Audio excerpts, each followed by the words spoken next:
So this cold blast actually ended up being more serious than I expected. We actually have more cool temperatures than I originally thought. In fact, many areas from up in Canada into down here into Kentucky, Tennessee, West Virginia are going to be below freezing today.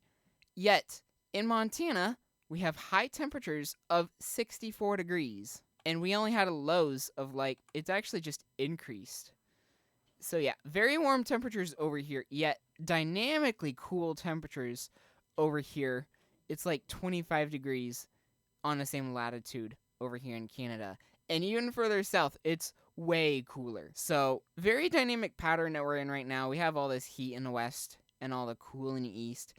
As we head into tonight, our cool temperatures are going to dip down into Florida as we're going to be below freezing down to the Gulf Coast. And this is going to allow for 20s in general to be across the East Coast and the eastern half of the U.S.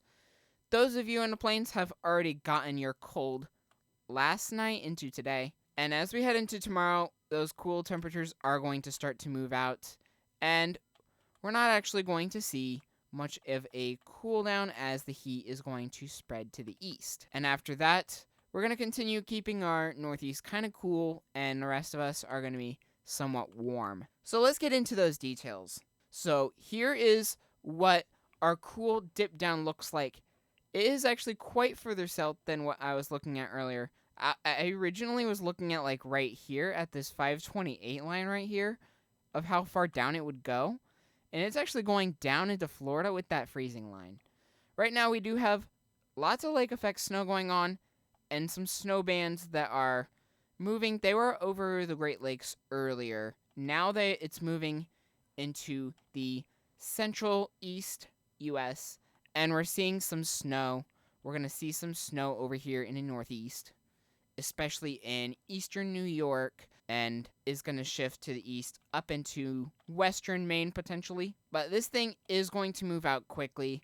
As far as our lake effect snow, these bands are actually going to shift quite further to the east, to the southeast, instead of straight south like they have been.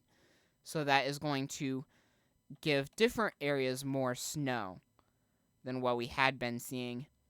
And eventually, this is going to move out. And we're generally going to have some lake effect snow and rain up here in Canada and some areas in New York. And some small areas may get some snow. But eventually, this pattern is going to move out by the end of the week. And we are going to see a different pattern unfold here. And we are watching some sort of low pressure around here November 17th, November 18th. It's some low pressure here.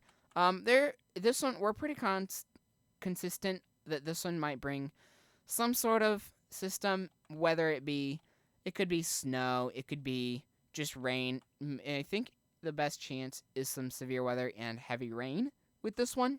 But after that, we are quite inconsistent on the models.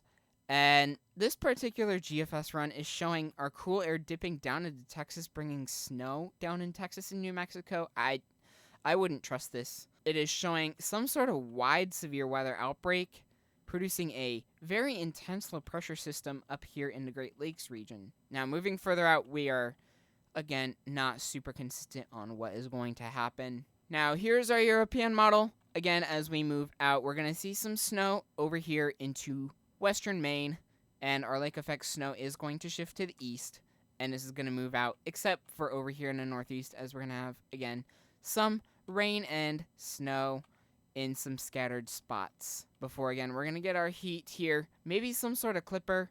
The GFS wasn't showing much here, but the European here is actually showing some sort of clipper system, bringing some snow to the northeast. Again, this is all the way out on November 17th. And here is that far out low pressure system. Here's what the Euro does with it. Makes it area of some storms, and that's it. There's nothing going on with it. Now, actually, it does kind of verify that second system that I showed. It shows a strong low pressure system, kind of like what the GFS is showing.